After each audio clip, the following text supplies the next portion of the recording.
नारायण लक्ष्मी नारायण नारायण नारायण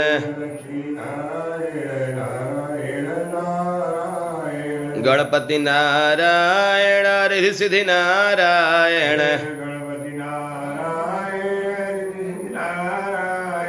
मूषक नारायण नारायण नारायण मूषक ब्रह्म नारायण विष्णु नारायण ब्रह्म शिव नारायण नारायण नारायण शिव श्रीमन नारायण नारायण नारायण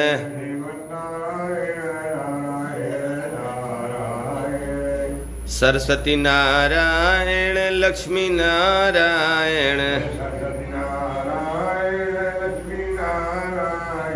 पार्वती नारायण नारायण नारायण पार्वती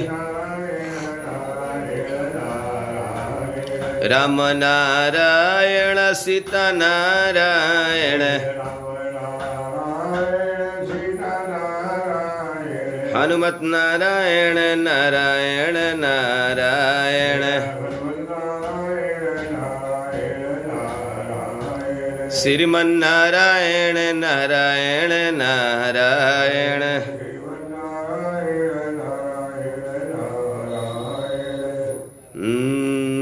राधा नारायण कृष्ण नारायण चक्र नारायण नारायण नारायण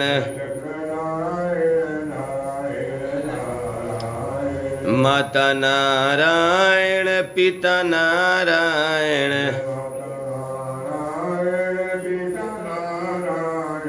गुरुवर नारायण नारायण नारायण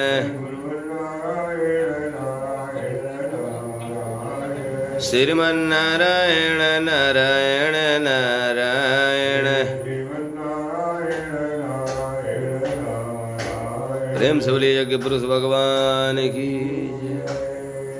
भागवत महापुराण की वेद व्यास जी महाराज की सुखदेव जी महाराज की श्रोता वक्ता की वीर बजरंगबली हनुमान जी महाराज की। आइए आज श्री भागवत महापुराण की कथा के माध्यम से भगवान के स्वाधमन और यदुवंश के 56 करोड़ यदुवंशियों का भगवान के द्वारा स्वर्गारोहण की कथा को हम सुनेंगे। भगवान के 100 धाम गमन और यदुवंश के स्वर्गारोहण का समाचार सुनकर युधिष्ठिर ने स्वर्गारोहण का निश्चय किया। परीक्षित को राज सिंहासन दे दिया। पांडवों ने द्रौपदी को साथ लेकर स्वर्गारोहण के लिए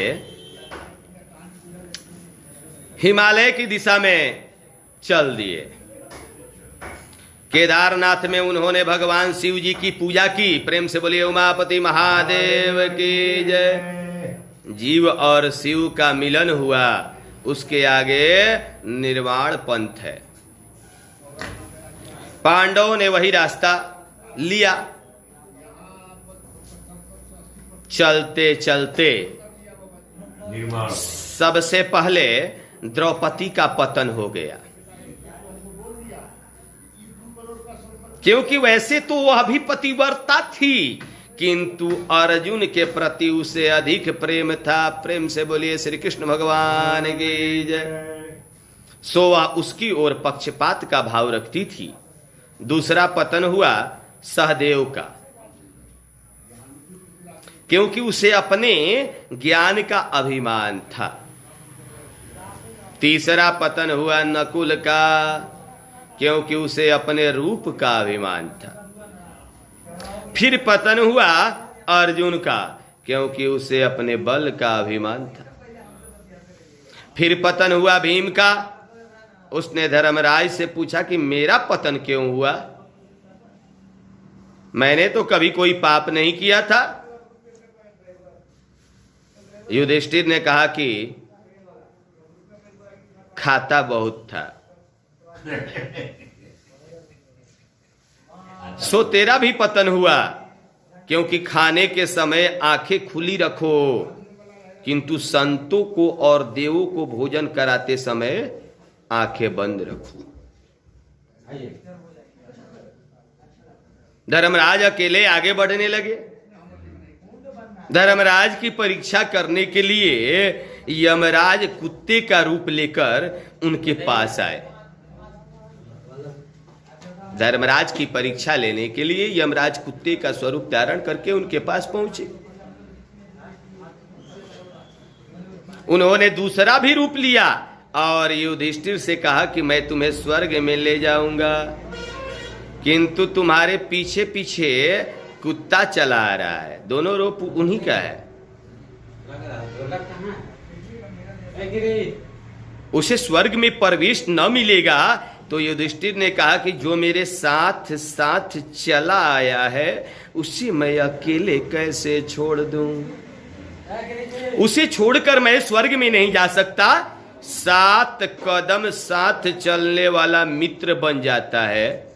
धर्मराज सदेह स्वर्ग गए, यानी कि इस देह के साथ स्वर्ग गए। तुकाराम भी सभी को राम राम करते हुए सदेह स्वर्ग गए थे। ऐसा कहते हुए स्वर्ग गए। मीराबाई भी सदेह स्वर्ग गई थी। वे द्वारिकाधीश में सदेह समा गई थी, लीन हो गई थी। मेवाड़ में उनको बहुत कष्ट मिला था, सो उन्होंने मेवाड़ छोड़ दिया था। मीराबाई ने। वेद व्यास जी लिखते हैं कि उनके जाने के बाद मेवाड़ बहुत दुखी हुआ। वहां यौनों का आक्रमण हुआ। राणा जी ने सोचा कि मीरा फिर मेवाड़ आए तो देश सुखी हो जाए। राणा जी ने ब्राह्मणों को और भक्तों को मीरा को बुलाने के लिए भेजा।